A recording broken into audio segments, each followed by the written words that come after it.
Assalamualaikum warahmatullahi wabarakatuh. Hai, perkenalkan saya Dr. Gigi Hafsyah Siregar, peserta Latsar CPNS 2021.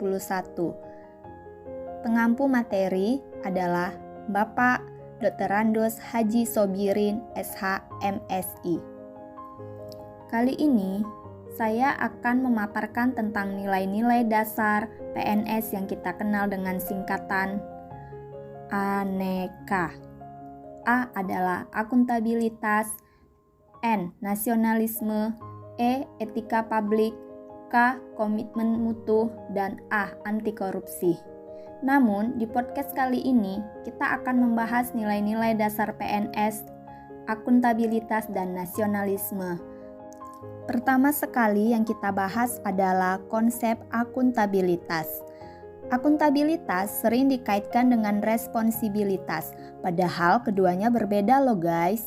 Akuntabilitas adalah kewajiban pertanggungjawaban yang harus dicapai, sedangkan responsibilitas adalah kewajiban untuk bertanggung jawab. Akuntabilitas merujuk pada kewajiban setiap individu, kelompok, atau institusi untuk memenuhi tanggung jawab yang menjadi amanahnya. 3 fungsi utama akuntabilitas.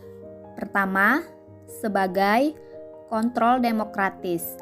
Kedua, mencegah korupsi dan penyalahgunaan kekuasaan. Ketiga, untuk meningkatkan efisiensi dan efektivitas. Akuntabilitas ada 2 jenis. Yang pertama, vertikal, yang bertanggung jawab kepada otoritas yang lebih tinggi.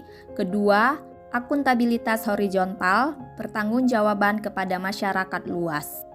Sekarang kita masuk yang kedua, mekanisme akuntabilitas. Dimensinya itu terkait dengan kejujuran dan hukum, proses, program, dan kebijakan. Nah, sekarang kita masuk ke akuntabilitas dalam konteks.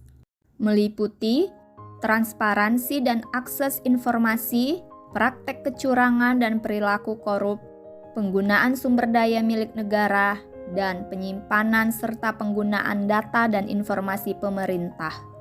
Menjadi PNS yang akuntabel adalah PNS yang mampu mengambil pilihan yang tepat ketika terjadi konflik kepentingan, tidak terlibat dalam politik praktis, melayani warga secara adil, dan konsisten dalam menjalankan tugas dan fungsinya.